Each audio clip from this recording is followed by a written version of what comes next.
Hey everybody, welcome to eZeLiving.com. I'm Andy. And I'm Paul.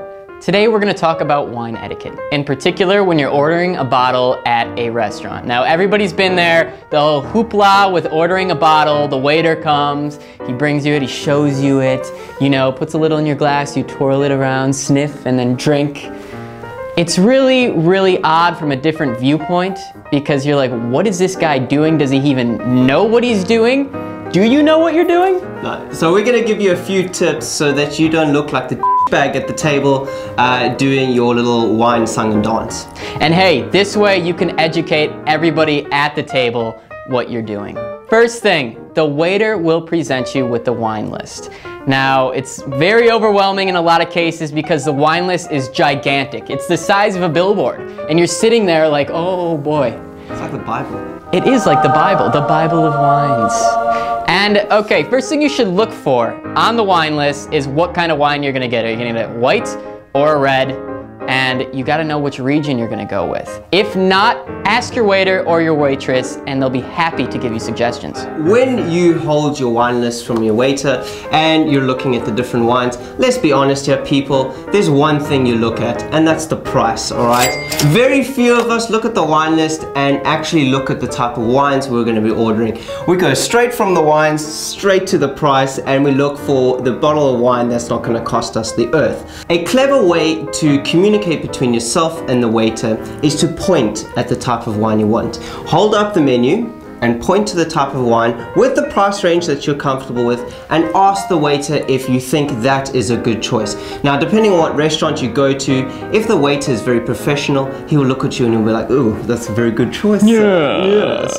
And he makes you look like the champion at the table and you don't end up spending an absolute fortune on that bottle. If you don't know the pronunciation to the wine that you're buying, don't try and say it because you're gonna do more damage than good. I hate that. And you're gonna embarrass yourself. Can I please have the shotsu?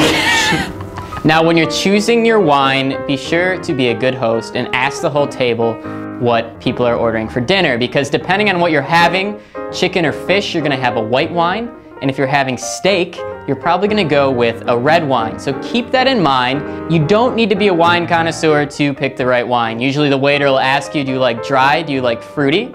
And that goes for both white and red. Choose wisely, see what the table wants, and you'll be in good shape. Okay, so the big moment is here. The waiter has brought you your fine choice of wine. Now he's checking for two things. Remember, this is one big play. He's seeing if you can take the part correctly. He's checking to see if you know the vintage and the date. You need to make sure that he has brought you the correct type of wine that you chose at the beginning and that is the correct date. Otherwise, if it's not, you need to send him back with the correct wine. Now, the other important part, he will take the corkscrew and he will take the cork out of the bottle.